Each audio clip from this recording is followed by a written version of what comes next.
What's up everyone, my name is Cam. I am a certified dog nutritionist and founder of The Dog Nutritionist. This is my dog food review of Canidae dry dog food.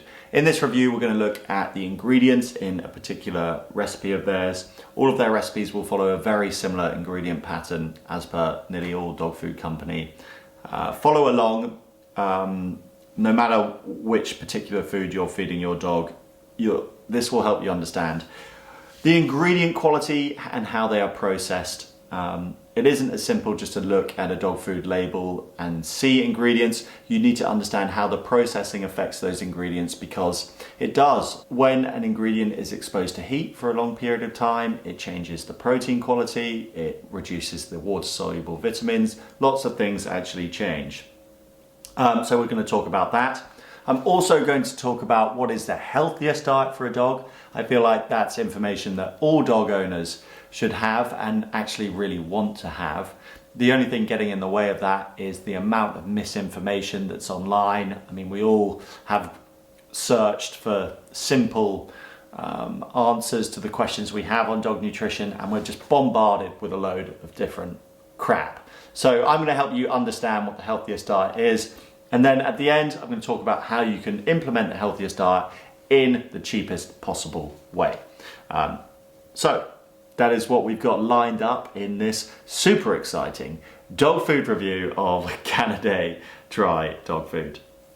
Now on their website, which I'm looking at here, it doesn't tell me the quantities of the ingredients that they use. It simply tells me which ingredients they use, which unfortunately is still enough for me to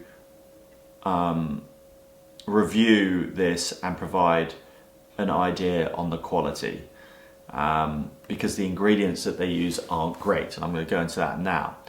Chicken meal and turkey meal.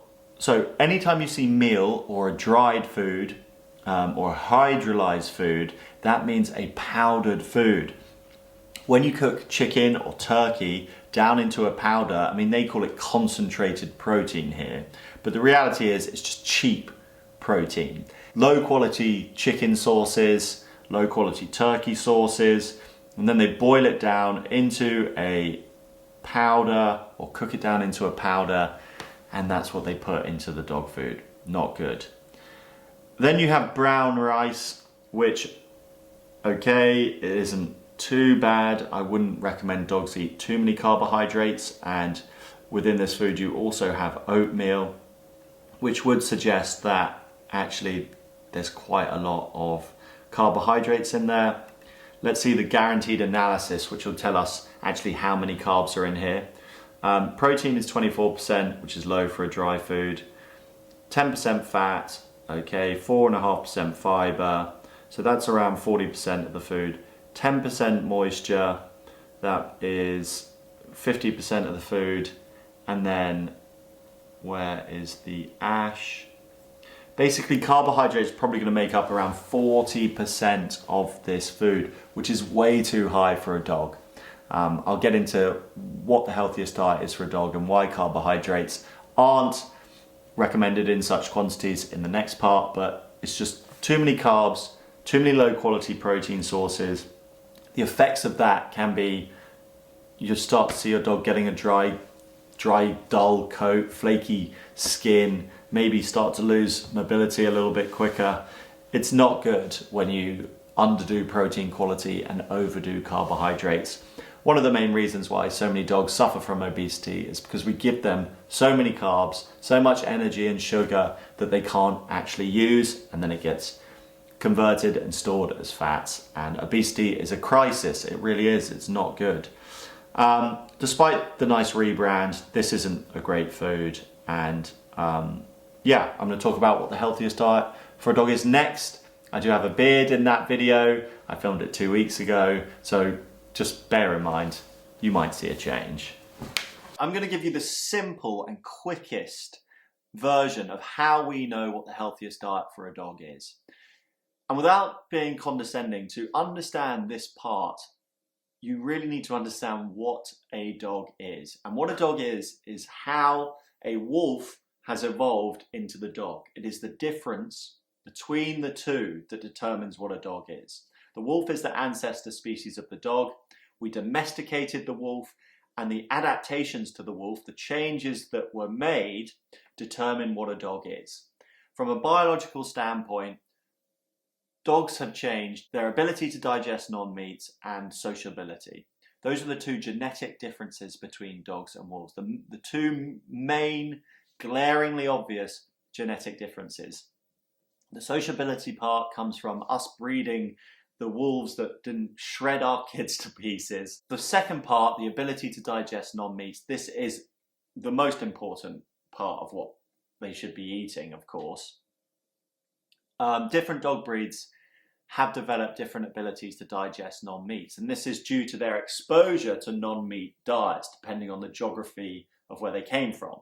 So the Saluki, for example, that was originated in the Middle East, they are an ancient dog breed, 9,000 years old, and they've had the most amount of time and exposure to non-meats, to more starch-rich diets, which means they have more of the AMY-B2 gene, a gene that allows for the pancreas to produce amylase to digest non-meats. What do wolves eat? A range of meats, raw bone or a calcium source, some grasses, and maybe some berries. We still need to follow that pattern of a range of fresh foods, maybe 3 different types of meats that they get rotated around the year. You can do more than that. You need some organ, because that's like the multivitamin. The meat being the protein, they get fat from, they get energy from the fat. And then you have the raw bone. Dogs have a higher calcium requirement than other animals because they've evolved from this lineage of bone-crunching carnivores. It wasn't just the wolf, their predecessor, that ate bones. It was literally like 4 species that came before the wolf. There's 50 million years of evidence of these bone-crunching carnivores, and you can still see that evidence in your dog's mouth. Quite literally, those razor-sharp molars are for crunching teeth. Other evidence that dogs should be chewing bones is that periodontal disease is one of the most common issues that face modern dogs, and that's because they're not chewing bones, they're not getting raw bones. Then you have the non-meats, and you can use the vegetables that your dog enjoys, or the ones that provide health benefits. You can use fruits like berries, which have been shown to be anti-cancer, apple, just incorporate these non-meats into your dog's diet. In terms of carbohydrates, I don't recommend you go over the 20% mark, and try to use squash and sweet potato, which are easiest on your dog's digestion. That really is how you piece together an understanding of your dog's digestion. It is the difference between the wolf and the dog, and the differences aren't that big. Then you look at your own dog, you incorporate ingredients that work for them into that model, and that's how you keep your dog super, super healthy. All of that stuff on balancing all these diets, the NRC, National Research Council, the AAFCO feeding requirements, the FED-IAF feeding requirements, it's all nonsense. It's all total bullshit designed to scare you off making food. Look at any animal that exists. They just get a range of different things, but they stick to a general balance. If you want to understand how to do that, or if you need recipes, get the Ultimate Doggy Handbook. I don't know why I call it that. Get the Ultimate Dog Food Handbook.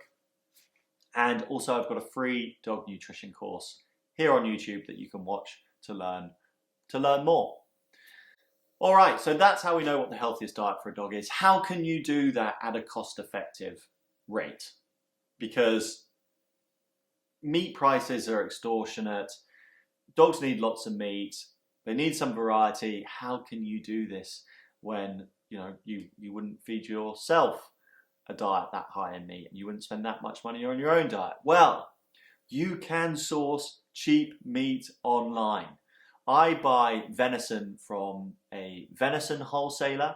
I buy the offcuts, which are the bit that the butcher, it's like, I found that butchers are pretty lazy. They're not like razor sharp with trimming the fat off of the deer. and they leave loads of meat on there. And you buy the offcuts and you just separate the meat from the fat, and it only works out to be about £5 per kilogram. You have all this lovely wild-reared venison meat for £5 a kilogram, and that is pretty much cheaper than any dog food you can get. Once you can source meat for around, £10, less than £10 a kilogram, you can make a homemade meal for your dog cheaper than buying a pre-made meal. And those meals are made from fresh foods, ingredients your dog likes, so healthy, so natural, so healthy. It's going to keep them out of the vet, and it's going to save you money in those vet bills, and it's most importantly going to mean that you get to spend as long as possible with your dog. So we know what a healthy diet is. It is possible to do in a cost-effective manner if you do the research into meats, sourcing good quality cheap meats, and if you have the recipes which you can find in the Ultimate Dog Food Handbook. I hope you've enjoyed watching this video, and if you have, I've got loads more on my channel. Please do watch them and share them with your friends if you think that they need some dog nutrition advice, because everyone does. Everybody does.